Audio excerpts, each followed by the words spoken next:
ನಾನು ಕಾಕನಕೋಟೆಯ ಕಾಡಿನಲ್ಲಿದ್ದೆ. ಅಲ್ಲೊಬ್ಬ ತನ್ನ ಹತ್ರ ನಾಗಮಣಿ ಇದೆ ಅಂದ. ನಾಗನ ಹಣೆಯಲ್ಲಿರೋ ಹರಳು. ಎಲ್ಲರೂ ಅವನನ್ನು ಗೌರವದಿಂದ ಕಾಣ್ತಿದ್ರು. ನಾಗಮಣಿನ ತೋರಿಸ್ತೀನಿ ಅಂದ. ಅದನ್ನು ಒಂದು ಎಲೆಯ ಮೇಲಿಟ್ಟು ಒಂದು ಬಿಳಿ ಬಟ್ಟೆಯನ್ನು ಹಿಡಿದ. ನನಗೆ ನಂಬೋಕ್ಕಾಗಲಿಲ್ಲ.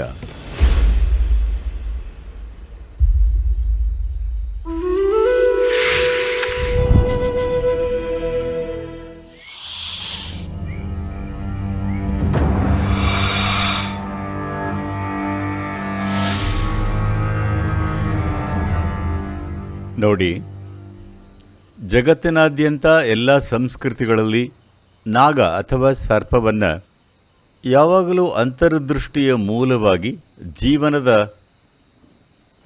ಹಲವು ಅಂಶಗಳಿಗೆ ಕೀಲಿಕೈಯಾಗಿ ನೋಡಲಾಗುತ್ತೆ. ಜೀವಶಾಸ್ತ್ರಜ್ಞರೂ ಸಹ, ಮುಖ್ಯವಾಗಿ ಪ್ರಾಣಿಶಾಸ್ತ್ರಜ್ಞರು, ಹಾವುಗಳ ಬಗ್ಗೆ ಅದ್ಭುತ ವಿಷಯಗಳನ್ನು ಹೇಳ್ತಾರೆ. ಅವನ್ನು ನಿರ್ಲಕ್ಷ್ಯ ಮಾಡಲಾಗ್ತಿತ್ತು. ಉದಾಹರಣೆಗೆ ಈಗಿದನ್ನು ಗುರುತಿಸಲಾಗುತ್ತಿದೆ.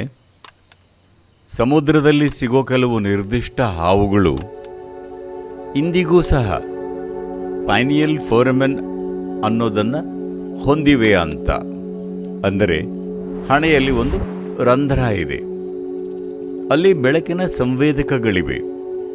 ಹಾಗಾಗಿ ಪೈನಿಯಲ್ ಕಣ್ಣು ಅಂತಾರೆ. ಬಹುತೇಕ ಇಲ್ಲಿ ತನಕ ಈ ಪೈನಿಯಲ್ ಕಣ್ಣು 10 ಕೋಟಿ ವರ್ಷಗಳ ಹಿಂದೆನೇ ಅಳಿದು ಹೋಯಿತು ಅಂತ ಎಲ್ಲರೂ ಅಂದುಕೊಂಡಿದ್ರು. ಆದರೆ ಇತ್ತೀಚೆಗೆ ವಿಜ್ಞಾನಿಗಳು ಕೆಲವು ಹಾವುಗಳು ಇನ್ನೂ ಪೈನಿಯಲ್ ಫೋರಮೆನ್ ಅಥವಾ ಪೈನಿಯಲ್ ಕಣ್ಣನ್ನು ಹೊಂದಿವೆ ಅಂತ ಗುರುತಿಸ್ತಿದ್ದಾರೆ. ಫೋರಮೆನ್ ಲ್ಯಾಟಿನ್ ಪದ, ಅದರರ್ಥ ಹಣೆಯಲ್ಲಿನ ರಂಧ್ರ ಅಂತ. ಇದಾಗಿದ್ದು ಬಹುಶಃ ನಾನು 21-22 ವರ್ಷದವನಾಗಿದ್ದಾಗ. ನಾನು ಕಾಕನಕೋಟೆಯ ಕಾಡಿನಲ್ಲಿದ್ದೆ. ದಟ್ಟ ಕಾಡು, ಹುಲಿ ಕಾಳಿಂಗ ಸರ್ಪಗಳ ತಾಣ. ಅಲ್ಲಿ ಬುಡಕಟ್ಟು ಜನಾಂಗದವರ ಜೊತೆ ಸುಮಾರು ದಿನಗಳವರೆಗೆ ಕಾಡಲ್ಲಿ ಓಡಾಡ್ತಿದ್ದೆ. ಅಲ್ಲೊಬ್ಬ ತನ್ನ ಹತ್ರ ನಾಗಮಣಿ ಇದೆ ಅಂತ ಹೇಳ್ದ. ನೀವು ನಾಗಮಣಿ ಬಗ್ಗೆ ಕೇಳಿರ್ತೀರಿ. ಹೆಣ್ಮಕ್ಕಳಿಗೆ ನಾಗಮಣಿ ಅಂತ ಹೆಸರಿಡ್ತಾರೆ. That means a jewel that comes out of a cobra, a pearl, or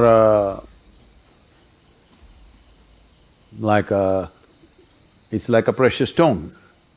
ಒಂದು ನಾಗ ಅಮೂಲ್ಯವಾದ ಮಣಿನ ಹೇಗೆ ಉಂಟು ಮಾಡುತ್ತೆ? ಸರ್ಪಕ್ಕೆ ವಯಸ್ಸಾದಾಗ, ಮುಖ್ಯವಾಗಿ ದಕ್ಷಿಣ ಭಾರತೀಯ ಮೂಲದ ಕಂದು ಸರ್ಪ, ಇಲ್ಲಿದು ಯಾಕಂದರೆ ನಾನು ಗಮನಿಸಿದ್ದು ಅಲ್ಲೇ. ವಯಸ್ಸಾದ ಹಾಗೆ ಅದಕ್ಕೆ ಬೇಟೆಯಾಡೋಕೆ ತುಂಬಾ ಕಷ್ಟ ಆಗ್ತಾ ಹೋಗುತ್ತೆ. ಯಾಕಂದರೆ ಅದು ತಾರುಣ್ಯದಲ್ಲಿದ್ದಷ್ಟು ಚುರುಕಾಗಿ ಇರಲ್ಲ. ಅದಕ್ಕೆ ಅದು ತನ್ನ ವಿಷವನ್ನು ಸಂಗ್ರಹಿಸ್ತಾ ಹೋಗುತ್ತೆ. ಅದು ಸಂಕೀರ್ಣ ಪ್ರೋಟೀನ್ಗಳಲ್ಲೊಂದು. ಇವತ್ತು ವಿಷದಿಂದ ಹಲವಾರು ರೀತಿಯ ಔಷಧಗಳನ್ನು ಮಾಡೋ ಬಗ್ಗೆ ಸಂಶೋಧನೆ ಮತ್ತು ಬೆಳವಣಿಗೆಗಳು ಆಗ್ತಿವೆ. ಹಾವಿನ ವಿಷ ಮತ್ತು ಚೇಳಿನ ವಿಷ, ಜೇಡದ ವಿಷ ಇತ್ಯಾದಿಗಳಿಂದ. ಯಾಕಂದರೆ ವಿಷ ಭೂಮಿ ಮೇಲೆ ಸಿಗೋ ಅತ್ಯಂತ ಸಂಕೀರ್ಣ ಪ್ರೋಟೀನ್ ಸಂಯುಕ್ತಗಳಲ್ಲೊಂದು. ಸರ್ಪ ಇದನ್ನು ಸಂಗ್ರಹಿಸ್ತಾ ಹೋಗಿ ಅದನ್ನು ಹರಳಾಗಿ ಮಾಡುತ್ತೆ. ಅದನ್ನು ತನ್ನ ಹಣೆಯ ಮೇಲೆ ಇಟ್ಕೊಳ್ಳುತ್ತೆ. ನಕ್ಷತ್ರದ ಬೆಳಕಲ್ಲಿ ಅದು ಹೊಳೆದು ಬೆಳಕನ್ನು ಸೂಸುತ್ತೆ. ನೀಲಿ ಹಸಿರು ಬೆಳಕು. ಇದರಿಂದಾಗಿ ಕೀಟಗಳು, ಸಣ್ಣ ಪ್ರಾಣಿಗಳು ಅದರ ಹತ್ರ ಬರುತ್ತವೆ. ಅಂದರೆ ಊಟ ಬರುತ್ತೆ.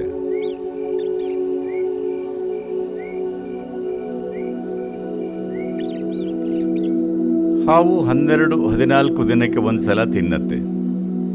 ಆದರೆ ವಯಸ್ಸಾದ ಹಾಗೆ ಅದನ್ನು ಮುಂದೂಡಿ 16-24 ದಿನಕ್ಕೊಂದ್ಸರ್ತಿ ತಿನ್ನುತ್ತೆ. ಆಮೇಲೆ 32 ದಿನದವರೆಗೆ ತಿನ್ನಲ್ಲ. ಒಂದೇ ಜಾಗದಲ್ಲಿದ್ದು ರಾತ್ರಿ ಬೆಳಕನ್ನು ಸೂಸುತ್ತೆ. ಕೀಟ, ದೊಡ್ಡ ಕೀಟಗಳು, ಸಣ್ಣ ಪ್ರಾಣಿಗಳಾದ ಇಲಿ ಇತ್ಯಾದಿಗಳು ಆ ಬೆಳಕಿನ ಕಡೆಗೆ ಹೋಗುತ್ತವೆ. ಅದನ್ನು ತಿಂದು ತನ್ನ ಹೊಟ್ಟೆ ತುಂಬಿಸಿಕೊಳ್ಳುತ್ತೆ. ಇದು ಎಲ್ಲರಿಗೂ ಗೊತ್ತಿರುವ ಸಂಗತಿ, ಜಾನಪದ ಕಥೆಗಳಲ್ಲಿ ಇರುವಂಥದ್ದು. ಹಾಗಾಗಿ ಈ ನಾಗಮಣಿನ ಪಡೆಯೋಕೆ ಎಲ್ಲರೂ ಬಯಸ್ತಾರೆ. ಹಾವಿನಿಂದ ಆ ಮಣಿಯನ್ನು ಪಡೆಯೋಕೆ ನೋಡ್ತಾರೆ. ಇವತ್ತು ದುರದೃಷ್ಟವಶಾತ್ ಜನರು ದುಡ್ಡಿಗಾಗಿ ಹಾವುಗಳನ್ನು ಹಿಡಿದು ಅದರ ಹಣೆಯಿಂದ ಅದನ್ನು ಕೀಳೋಕೆ ನೋಡ್ತಾರೆ. ಆದರೆ ಅದನ್ನು ಹಾವಿನ ತಲೆಯಿಂದ ಕಿತ್ತು ಹಾಕಿದರೆ ಅದಿನ್ನೂ ಪಕ್ವವಾಗದ ಕಲ್ಲು ಅಂತ ಕರೆಯೋದಾದರೆ, ಯಾಕಂದರೆ ಅದು ಹರಳು, ಅದರಿಂದ ಉಪಯೋಗ ಇಲ್ಲ. ಎಲ್ಲಕ್ಕಿಂತ ಹೆಚ್ಚಾಗಿ ಅದು ಹಾವಿನದ್ದು, ನಿಮ್ಮದಲ್ಲ. ಆದರೆ ಕಾಲಾಂತರದಲ್ಲಿ ಹಾವು ಅದನ್ನು ಕಳಚಿ ಹಾಕುತ್ತೆ. ನೀವು ಹಾವು ಇದ್ದ ಸ್ಥಳಗಳಲ್ಲಿ ಹೋಗಿ ಹುಡುಕಿದರೆ ಬಹುಶಃ ನಿಮಗೆ ಸಿಗಬಹುದು. ಬುಡಕಟ್ಟು ಜನರ ಜೊತೆ ಇದ್ದಾಗ ಆ ವ್ಯಕ್ತಿನ ಎಲ್ಲರೂ ಗೌರವಿಸ್ತಿದ್ರು. ಅವನಿನ್ನೂ ಯುವಕ, ಬಹುಶಃ 30 ವರ್ಷ ಇರಬಹುದು. ಅವನನ್ನು ಎಲ್ಲರೂ ತುಂಬ ಆದರದಿಂದ ನೋಡ್ತಿದ್ದರು. ಈ ವ್ಯಕ್ತಿಲಿ ಏನಂಥ ವಿಶೇಷ ಅಂದೆ. ಅವನ ಹತ್ರ ನಾಗಮಣಿ ಇದೆ ಅಂದರು. ಇದ್ರ ಬಗ್ಗೆ ತುಂಬ ಕೇಳಿದ್ದೆ. ಆ ಟೈಮ್ನಲ್ಲಿ ನಾನು ಇದನ್ನೆಲ್ಲ ನಂಬುತ್ತಿರಲಿಲ್ಲ. ನಾನೇ ನೋಡಿದ ಹೊರತು ನಂಬುತ್ತಿರಲಿಲ್ಲ. ತೋರಿಸಿ ನೋಡೋಣ ಅಂದೆ. ಅವನು ಹಗಲಲ್ಲಿ ತೋರಿಸಿದ. ಸಣ್ಣ ಕಲ್ಲಿನ ಹಾಗೆ ಕಾಣಿಸ್ತು, ನೀಲಿ ಕಪ್ಪಿನ ಬಣ್ಣದ್ದು, ಪಾರದರ್ಶಕವಾಗೂ ಇರಲಿಲ್ಲ. ಇದರಲ್ಲೇನು ವಿಶೇಷ ಅಂದೆ. ನೀವು ರಾತ್ರಿ ಬನ್ನಿ ತೋರಿಸ್ತೀನಿ ಅಂದ. ನಾವು ಕಾಡಲ್ಲಿ ಕ್ಯಾಂಪ್ ಹಾಕಿದ್ವಿ. ಅದು ಆನೆಗಳಿರೋ ಪ್ರದೇಶವಾಗಿತ್ತು. ಜೊತೆಗೆ ಕಾಡೆಮ್ಮೆಗಳಿದ್ವು, ಹುಲಿಗಳೂ ಇದ್ವು. ಹುಲಿ 15 ದಿನಕ್ಕೊಮ್ಮೆ ತಿನ್ನತ್ತೆ, ಅದು ತೊಂದರೆ ಇಲ್ಲ. ಆದರೆ ಆನೆ 15 ದಿನಕ್ಕೆ ಒಂದು ಸಲ ಮಾತ್ರ ತುಳಿಯತ್ತೆ ಅಂತಿಲ್ಲ. ಹಾಗಾಗಿ ನಾವು ಬೆಂಕಿ ಹಚ್ಚಿಟ್ಕೊಂಡಿದ್ವಿ.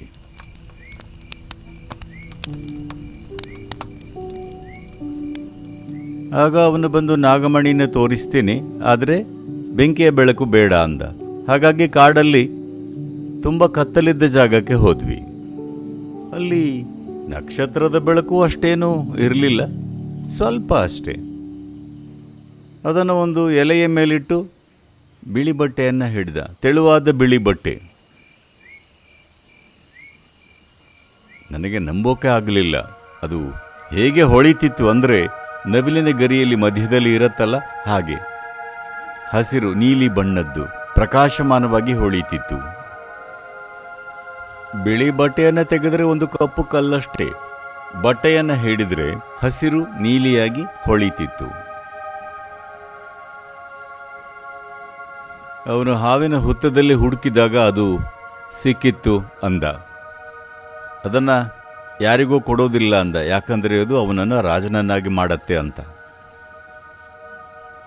ಆ ಥರದ ನಂಬಿಕೆ ಇದೆ. ನಾಗಮಣಿ ಸಿಕ್ತು ಅಂದರೆ ನೀವು ರಾಜ ಆಗ್ತೀರಿ, ಸಂಪದ್ಭರಿತರಾಗ್ತೀರಿ, ಪ್ರಬಲ ವ್ಯಕ್ತಿ ಆಗ್ತೀರಿ, ಇನ್ನೂ ಏನೇನೋ. ಆಮೇಲೆ ಅವನೇನಾದ ಅಂತ ನನಗೆ ಗೊತ್ತಿಲ್ಲ.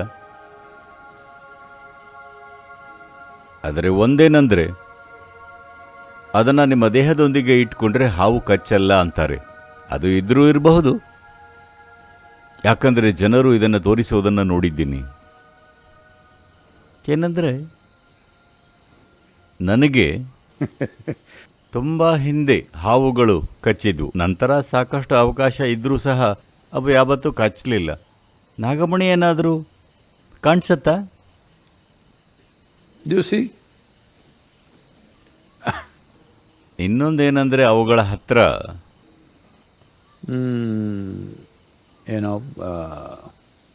ಏನೋದ ಆಗ ಹೇಳಿದ ಹಾಗೆ ಹಿಂದಿನಿಂದಲೂ ಬಂದ ಬೆಳಕಿಗೆ ಸೂಕ್ಷ್ಮವಾಗಿರೋ ಫೊರಾಮೆನ್ ಅಥವಾ ಪೈನಿಯಲ್ ಕಣ್ಣು ಇದೆ. ಈಗ ಅಷ್ಟೊಂದು ಬೆಳವಣಿಗೆಯಾಗಿಲ್ಲ, ಆದರೂ ಅದರೊಳಗೆ ಬೆಳಕಿಗೆ ಸಂವೇದಿಯಾಗಿರೋ ಕೋಶಗಳಿವೆ. ಆದರೆ ಅವು ಹರಳನ್ನಾಗಿಸಿದಾಗ ಅದು ವಕ್ರೀಕರಣ ಆಗಿ ಭೌತಿಕವಲ್ಲದ ಸಂಗತಿಗಳನ್ನು ನೋಡುತ್ತೆ.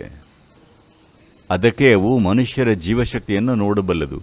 ಮತ್ತು ಜೀವಶಕ್ತಿಯಿಂದ ತುಂಬಿ ತುಳುಕುತ್ತಿರೋದನ್ನು, ತುಂಬಾ ಕಳೆಭರಿತವಾಗಿರೋದನ್ನು ನೋಡಿದರೆ ಸಹಜವಾಗಿ ಅವು ಆ ದಿಕ್ಕಿನಲ್ಲಿ ಸಾಗತ್ವೆ. ಯಾಕಂದರೆ ಭೌತಿಕವಾದ್ದಕ್ಕಿಂತ ಮೀರಿದ್ದನ್ನು ನೋಡ್ತಿರುತ್ತವೆ. ಹಗಲಲ್ಲಿ ಆಕಾಶ ಅಥವಾ ಆಕಾಶ ತತ್ವವನ್ನು ನೋಡಬಹುದಾದ ಏಕೈಕ ಜೀವಿ ಅಂದರೆ ಸರ್ಪಗಳು. ಎಷ್ಟೇ ವಿಕಸಿತವಾದ ಯೋಗಿಯಾಗಿದ್ದರೂ ಹಗಲಿನಲ್ಲಿ ನೋಡೋದು ತುಂಬಾ ಕಷ್ಟ, ತುಂಬಾ ಅಪರೂಪ. ಆಯನ ಅಥವಾ ವಿಶ್ವತ್ ಸಂಕ್ರಾಂತಿಯ ಸಂದರ್ಭದಲ್ಲಿ ಬದಲಾವಣೆಗಳಾಗುವಾಗ ನೋಡಬಹುದು, ಆದರೆ ಸಾಮಾನ್ಯ ದಿನಗಳಲ್ಲಿ ಕಷ್ಟ. ಬೆಳಕು ಇಲ್ಲದಿದ್ದಾಗ ಮಾತ್ರ ನೋಡಬಹುದು. ಆದರೆ ಅದನ್ನು ನೋಡಬಹುದಾದ ಏಕೈಕ ಜೀವಿ ಅಂದರೆ ಸರ್ಪ. ಅತೀಂದ್ರಿಯ ಜ್ಞಾನವನ್ನು ಎಲ್ಲೆಲ್ಲಿ ಅರಸ್ತಿದ್ರೋ, ಎಲ್ಲೆಲ್ಲಿ ಜೀವನದ ಗಹನವಾದ ಅನುಭವ ಹೊಂದಿದ್ರೋ ಅಲ್ಲಿ ಸರ್ಪದ ಸಂಕೇತ ಯಾವಾಗಲೂ ಇರುತ್ತೆ. ಮನುಷ್ಯರ ದೇಹದಲ್ಲಿ ರೆಪ್ಟಿಲಿಯನ್ ಬ್ರೈನ್ ಅಂತ ಇರುತ್ತೆ. ಇದು ನಮಗೆ ಮುಖ್ಯವಾದದ್ದು. ರೆಪ್ಟಿಲಿಯನ್ ಬ್ರೈನ್ ಅತ್ಯಂತ ಪ್ರಮುಖ ಅಂಶಗಳಾದ ಹೃದಯದ ಬಡಿತ, ಉಸಿರಾಟ, ಉಷ್ಣಾಂಶ ಮತ್ತು ಸಂತುಲತೆಯನ್ನು ನಿಯಂತ್ರಿಸುತ್ತೆ. ನೀವು ರೆಪ್ಟಿಲಿಯನ್ ಬ್ರೈನ್ಗೆ ಮಾತ್ರ ಸೀಮಿತವಾಗಿದ್ದರೆ ದೇಹ ಉತ್ತಮವಾಗಿರುತ್ತೆ, ಆದರೆ ಬಿಗುತನ ಉಂಟಾಗತ್ತೆ, ವಿವಶವಾಗತ್ತೆ.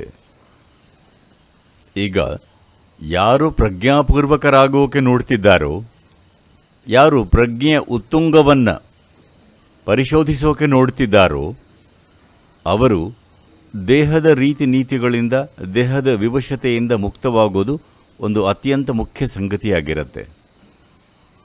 ಹಾಗಾಗಿ ಜಗತ್ತಿನಾದ್ಯಂತ ಇರೋ ನಾಗನನ್ನು ಆರಾಧಿಸುವ ಈ ಪ್ರಕ್ರಿಯೆ ಏನಿದೆ ಅದರ ಅರ್ಥ ಇಷ್ಟೇ.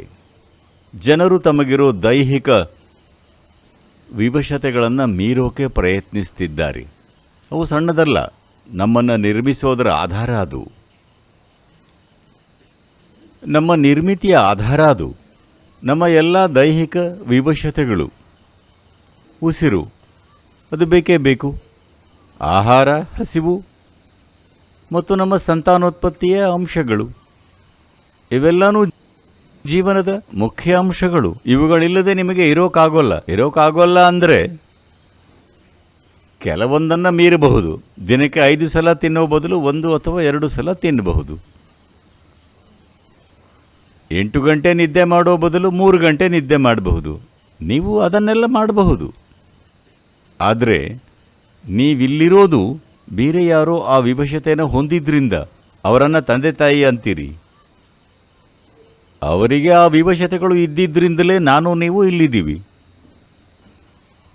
ಈ ವಿವಶತೆಗಳನ್ನು ರೆಪ್ಟಿಲಿಯನ್ ಬ್ರೈನ್ ನಿರ್ವಹಿಸುತ್ತೆ.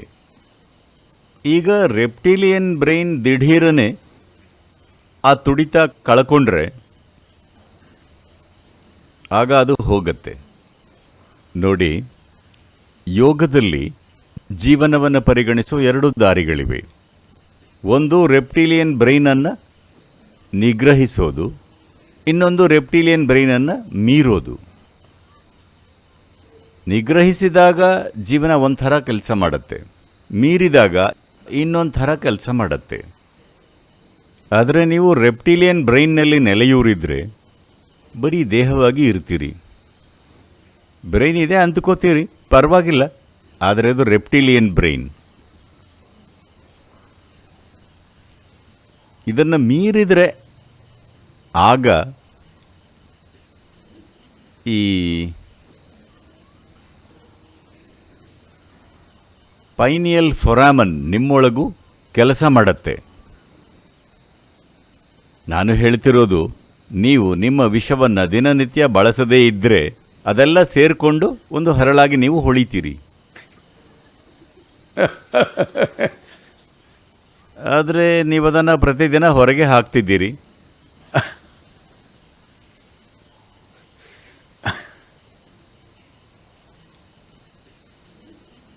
ನಾಗನನ್ನು ಆವಾಹಿಸೋದು ನೀವು ಸರೀಸೃಪದಂತೆ ಆಗೋಕೆ ಅಂತ ಅಲ್ಲ, ವಿಷ ತುಂಬಿರೋ ಒಂದು ಜಂತು ಆಗೋಕಲ್ಲ. ಬದಲಾಗಿ ನಿಮ್ಮ ದೇಹದಲ್ಲಿನ ಎಲ್ಲ ತರಹದ ಕಾರ್ಯಗಳು, ಹೃದಯದ ಬಡಿತ, ಉಸಿರಾಟ, ಸಂವೇದನೆಗಳು ಮತ್ತು ಚಲನೆ, ಸಂತುಲನೆ, ಈ ಎಲ್ಲನೂ ಸಂಬಂಧಿಸಿರೋದು ರೆಪ್ಟಿಲಿಯನ್ ಬ್ರೈನ್ಗೆ. ಇವೆಲ್ಲನೂ ಅನಾಯಾಸವಾಗಿ ಆಗಬೇಕು ಅಂತ ನೋಡ್ತೀವಿ. ಅದರಿಂದ ಜೀವನ ಇನ್ನೂ ಗಹನವಾದ್ದರ ಅಥವಾ ಉನ್ನತ ಸ್ವರೂಪದ ಕಡೆ ಕೇಂದ್ರಿತವಾಗಬೇಕು. ಇಲ್ಲದಿದ್ದರೆ ದೇಹ ನಿಮ್ಮನ್ನು ಸೀಮಿತ ಸಂಗತಿಗಳಿಗೆ ಕಟ್ಟಿ ಹಾಕುತ್ತೆ. ಹಾಗಾಗಿ ಸರ್ಪದ ಈ ಸ್ವರೂಪವನ್ನು ಬಳಸೋದರ ಹಿಂದಿರೋ ವಿಚಾರ ಕೇವಲ ನಮ್ಮ ದೈಹಿಕತೆಯನ್ನು ಮೀರೋದಷ್ಟೇ ಅಲ್ಲ, ಒಳಗಣ್ಣಿನ ಮೂಲಕ ಸದ್ಯ ನಮ್ಮನ್ನು ಮೀರಿದ ಗ್ರಹಿಕೆಗಳಿಗೆ ಮತ್ತು ಆಯಾಮಗಳಿಗೆ ವರ್ಧಿಸೋ ಬಗ್ಗೆನೂ ಆಗಿದೆ.